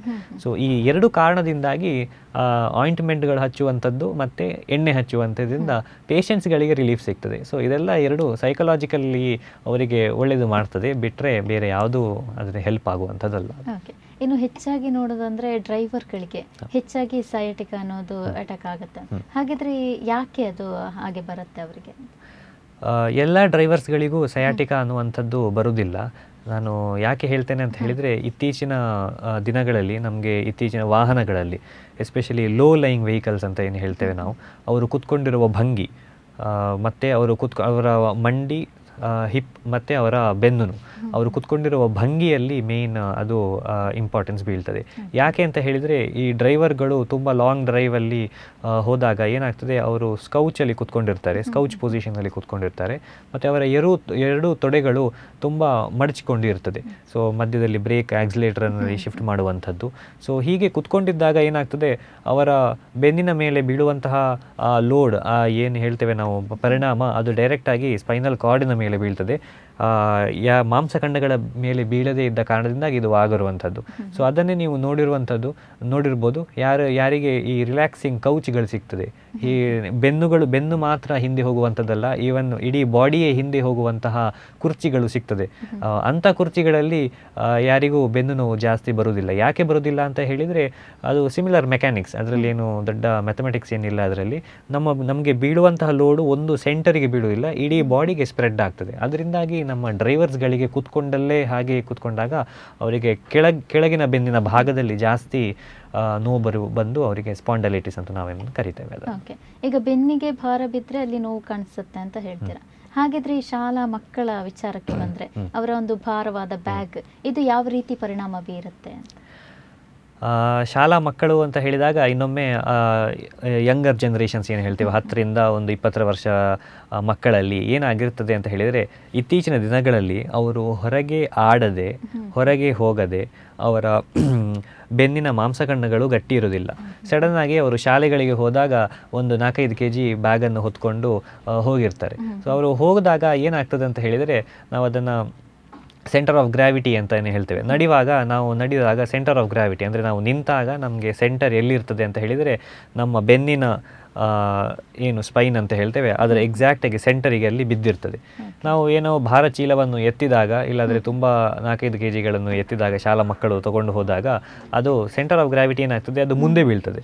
ಸೊ ಮುಂದೆ ಬೀಳಿದಕ್ಕೆ ಏನು ಮಾಡ್ತಾರೆ, ಮಕ್ಕಳು ಹೀಗೆ ಮುಂದೆ ಬಗ್ತಾರೆ. ಮುಂದೆ ಬಗ್ಗಿದಾಗ ಏನಾಗ್ತದೆ, ಬೆನ್ನಿನ ಮಾಂಸಖಂಡಗಳೆಲ್ಲ ಸ್ಟ್ರೆಚ್ ಆಗಿ ಅದು ಹಾಗೆ ಇದ್ದ ಕಾರಣ ಅವರು ತುಂಬ ಬೆನ್ನು ನೋವಿಂದ ಬರ್ತಾರೆ. ಕೆಲವರು ಮಕ್ಕಳು ನಾನು ನೋಡಿದ್ದೇನೆ ಶಾಲೆಯ ಬ್ಯಾಗನ್ನು ತೊಗೊಂಡು ಹೋಗಿದಾಗ ಕುತ್ತಿಗೆ ನೋವು ಬರುವುದು ಉಂಟು. ಸೊ ಈ ಕುತ್ತಿಗೆ ನೋವು ಬರೋದು ಮಲಗಿ ಎದ್ದಾಗ ತುಂಬ ಏನು ಹೇಳ್ತಾರೆ ನಾವು ಪಿಲ್ಲೋ ಯೂಸ್ ಮಾಡೋದು ಅಂತ ಹೇಳ್ತೇವೆ. ಸೊ ಅದನ್ನು ಕೂಡ ಯೂಸ್ ಮಾಡಿದಾಗ ಮೆಕ್ಯಾನಿಸಮ್ ಆಗೋದು ಎರಡೂ ಒಂದೇ. ಶಾಲೆ ಮಕ್ಕಳು ಬ್ಯಾಗನ್ನು ತೊಗೊಂಡು ಹೋಗುವಾಗ ಕೂಡ ಮತ್ತು ಮಲಗಿ ಎದ್ದಾಗ ಕೂಡ ಕುತ್ತಿಗೆ ನೋವು ಬರುವಂಥದ್ದು ಎರಡೂ ಒಂದೇ. ಇನ್ನು ಮಹಿಳೆಯರ ವಿಚಾರಕ್ಕೆ ಬಂದರೆ ಅವರು ಹಾಕುವಂಥ ಚಪ್ಪಲಿ ಇರ್ಬೋದು, ಹೀಲ್ಸ್, ಅದರಿಂದಾಗಿ ಸಿಯಾಟಿಕ ಬರುವಂಥ ಚಾನ್ಸಸ್ ಇದೆಯಾ ಹೇಗೆ? ನಮ್ಮ ಚಪ್ಪಲಿ ಹಾಕುವಂಥದ್ದು ಹೀಲ್ಸ್ ಎಸ್ಪೆಷಲಿ ನೀವು ಏನು ಕೇಳ್ತಾ ಇದ್ದೀರಾ, ಅದರಲ್ಲಿ ನಾವು ನಮ್ಮ ಪಾದದ ಹಿಂದಿನ ಭಾಗ ಏನಾಗ್ತದೆ ಅದು ಸ್ವಲ್ಪ ಮೇಲೆ ಹೋದಾಗ ನಮಗೆ ಕಾಲಿನ ಮೇಲೆ ಬೀಳುವಂತಹ ಲೋಡ್, ನಮ್ಮ ಕಾಲಲ್ಲಿ 3 ಕಡೆ ಲೋಡ್ ಬೀಳ್ತದೆ. ಒಂದು ನಮ್ಮ ಗ್ರೇಟ್ ಟೋ ಅಂತ ಏನು ಹೇಳ್ತೇವೆ ದೊಡ್ಡ ಬೆರಳು, ಇನ್ನೊಂದು ಕಾಲಿನ ಹೊರಭಾಗಕ್ಕೆ ಬೀಳ್ತದೆ, ಇನ್ನೊಂದು ಕಾಲಿನ ಹಿಂಭಾಗಕ್ಕೆ ಬೀಳ್ತದೆ. ಸೊ ಈ 3 ಭಾಗಗಳಲ್ಲಿ ನಮ್ಮ ಇಡೀ ಬಾಡಿ ವೆಯ್ಟನ್ನು ಬೀಳುವಂಥದ್ದು. ಸೊ ನಾವು ಹೀಲ್ಸ್ ಹಾಕಿದಾಗ ಏನಾಗ್ತದೆ, ನಮ್ಮ ಆ ಲೋಡ್ ಬೀಳುವಂಥದ್ದು ಹಿಂದಿನ ಭಾಗಕ್ಕೆ ಮತ್ತು ಹೊರಗಿನ ಭಾಗಕ್ಕೆ ಬೀಳುವುದಿಲ್ಲ, ನಮ್ಮ ಮುಂದಿನ ಭಾಗಕ್ಕೆ ಮಾತ್ರ ಆ ಲೋಡನ್ನು ಬೀಳುವಂಥದ್ದು. ಮುಂದಿನ ಭಾಗಕ್ಕೆ ಲೋಡ್ ಬಿದ್ದಾಗ ಏನಾಗ್ತದೆ, ನಮ್ಮ ಇಡೀ ದೇಹ ಮುಂದೆ ವಾಲ್ತದೆ. ಸೊ ಹಾಗೆ ವಾಲಿದಾಗ ಏನಾಗ್ತದೆ, ನಮ್ಮ ಹಿಂದಿರುವ ಮಾಂಸಖಂಡಗಳು ಕೂಡ ಮುಂದೆ ನಮ್ಮ ಬಾಡಿಯನ್ನು ಮುಂದೆ ವಾಲಿಸ್ತದೆ. ಸೊ ಅದು ಆವಾಗ ವಾಲಿಸಿದಾಗ ನಮ್ಮ ಬಾಡಿಯನ್ನು ಬೀಳದಾಗೆ ನೋಡಿಕೊಳ್ಳುವಂಥದ್ದು ನಮ್ಮ ಹಿಂದಿನ ಮಾಂಸಖಂಡಗಳು. ಆ ಹಿಂದಿನ ಮಾಂಸಖಂಡಗಳು ನಮ್ಮ ಬಾಡಿಯನ್ನು ಹಿಂದೆ ಎಳಿಲಿಕ್ಕೆ ಟ್ರೈ ಮಾಡ್ತದೆ. ಸೊ ವಾಪಸ್ ಬರುವಂಥದ್ದು ನಾವು ಅಲ್ಲಿಗೆ ಬೆನ್ನಿನ ಮಾಂಸ ಗಟ್ಟಿ ಇಲ್ಲದೇ ಇದ್ದ ಕಾರಣದಿಂದಾಗಿ ಹೆಂಗಸರು ಹೈ ಹೀಲ್ಸ್ ಹಾಕಿದಾಗ ಬೆನ್ನಿನ ಮಾಂಸಖಂಡಗಳು ಟೈಟ್ ಆದಾಗ ನಮಗೆ ಬರುವಂತಹ ನೋವು ಸಯಾಟಿಕ ನೋವು ಥರ ಕಾಣಿಸ್ಕೊಳ್ತದೆ. ಇನ್ನು ಕೊನೆಯದಾಗಿ ವೀಕ್ಷಕರಿಗೆ ಒಂದು ಮುನ್ನೆಚ್ಚರಿಕಾ ಕ್ರಮಗಳನ್ನು, ಸಲಹೆಗಳನ್ನು ನೀಡೋದಾದರೆ? ಮುನ್ನೆಚ್ಚರಿಕಾ ಕ್ರಮಗಳು ಅಂತ ಹೇಳಿದರೆ ಯಾವುದೇ ಬೆನ್ನು ನೋವುಗಳನ್ನು ನಿರ್ಲಕ್ಷಿಸಬೇಡಿ. ಸೊ ಬೆನ್ನು ನೋವುಗಳು ಬಂದರೆ ಫಸ್ಟಿಗೆ ತಗೊಳ್ಳುವಂಥದ್ದು ನೀವು ರೆಸ್ಟ್ ಮಾಡಬೇಕಾಗ್ತದೆ. ಮೊದಲನೇ ದಿನದಿಂದಲೇ ಮಾತ್ರೆಗಳನ್ನು ತಗೊಳ್ಳಿಕ್ಕೆ ಶುರು ಮಾಡಿಕೊಳ್ಬಾರ್ದು. 3-4 ದಿನಗಳ ಕಾಲ ರೆಸ್ಟ್ ತೊಗೊಂಡಿದ್ದರ ಮೇಲೆ ನಿಮಗೆ 1-2 ದಿನಗಳ ಕಾಲ ಮಾತ್ರ ನೋವಿನ ಮಾತ್ರೆ ತೊಗೊಂಡ್ರೆ ಸಾಕಾಗಿರ್ತದೆ. ನೀವು ಮಾಡುವಂತಹ ದಿನನಿತ್ಯದ ಚಟುವಟಿಕೆಗಳು ಇಲ್ಲಾಂದರೆ ನೀವು ಮಾಡಿರುವಂತಹ ನಿಮ್ಮ ಕೆಲಸಗಳಲ್ಲಿ ಸ್ವಲ್ಪ ಪೋಶ್ಚರಲ್ ಬ್ಯಾಲೆನ್ಸನ್ನು ಮೇಂಟೈನ್ ಮಾಡಿಕೊಂಡ್ರೆ, ನಿಮ್ಮ ದಿನನಿತ್ಯದ ವ್ಯಾಯಾಮವನ್ನು ಅಟ್ಲೀಸ್ಟ್ ದಿನನಿತ್ಯಗಳ ಅರ್ಧ ಗಂಟೆಗಳ ಕಾಲ ಮಾಡಿ ನಿಮ್ಮ ಹಿಂದಿನ ಮಾಂಸಖಂಡಗಳನ್ನು ಗಟ್ಟಿ ಮಾಡಿಕೊಂಡ್ರೆ, ಇಷ್ಟು ಮಾಡಿಕೊಂಡ್ರೆ ನಿಮ್ಮ ಬೆನ್ನು ನೋವು ಮತ್ತು ಈ ಸಯಾಟಿಕ ಅನ್ನುವಂಥದ್ದು ನೀವು ತುಂಬ ಪೋಸ್ಟ್ಪೋನ್ ಮಾಡ್ಕೊಳ್ಬೋದಾಗ್ತದೆ. ಓಕೆ ಡಾಕ್ಟರ್, ಇಷ್ಟೊತ್ತು ಸಾಕಷ್ಟು ಮಾಹಿತಿಯನ್ನು ನೀಡಿದ್ರಿ, ಧನ್ಯವಾದಗಳು ಡಾಕ್ಟರ್. ವೀಕ್ಷಕರೇ, ಜೀವನ ಶೈಲಿಯಲ್ಲಿ ಜಾಗೃತಿ ಇರಲಿ ಅಂತ ಹೇಳ್ತಾ ಇದಾಗಿತ್ತು ಈ ವಾರದ ಆರೋಗ್ಯ ದೀಪ. ಮತ್ತಷ್ಟು ಸುದ್ದಿ ಹಾಗೂ ಮನೋರಂಜನೆಗಾಗಿ ನೋಡ್ತಾ ಇರಿ ದೈಜ್ ವಾಲ್ 24/7.